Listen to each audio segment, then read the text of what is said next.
Saudara, 3 pejabat Polres Aceh Jaya diganti dan diisi oleh pejabat baru. 3 pejabat yang diganti di jajaran Polres setempat adalah Kasat Reskrim, Kasat Narkoba, dan Kapolsek Setia Bakti.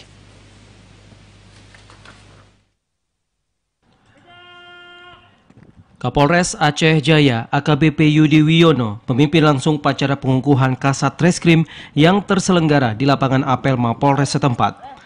Adapun jabatan yang diserah terimakan adalah Kasat Reskrim yang sebelumnya dijabat Ibtu Lutfi Arinugraha Pratama diserahkan kepada Ibda Rahmat.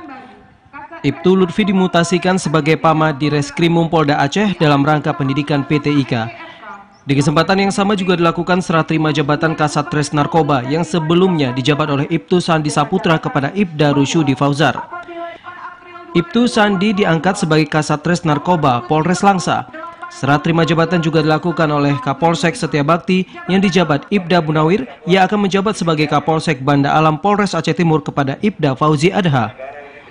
Kapolres Aceh Jaya AKBP Yudi Wiono mengungkapkan mutasi struktural suatu organisasi dilakukan sebagai salah satu kebutuhan dan juga merupakan upaya progresif berkelanjutan dalam mengimbangi beban tugas dan tanggung jawab yang semakin berat seiring laju modernitas dan tingginya ekspektasi masyarakat terhadap Harkam Tipmas.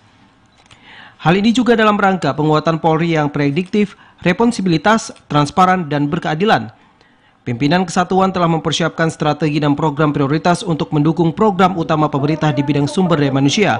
Salah satunya yaitu mewujudkan sumber daya manusia Polri yang unggul. Kami harapkan dengan serah terima ini akan menjadi sebuah momentum untuk kita bisa memaju diri, berprestasi, memajukan Polres Aceh Jaya.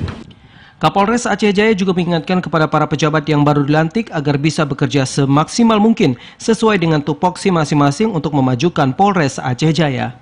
Dari Aceh Jaya, Musliadi TVRI melaporkan.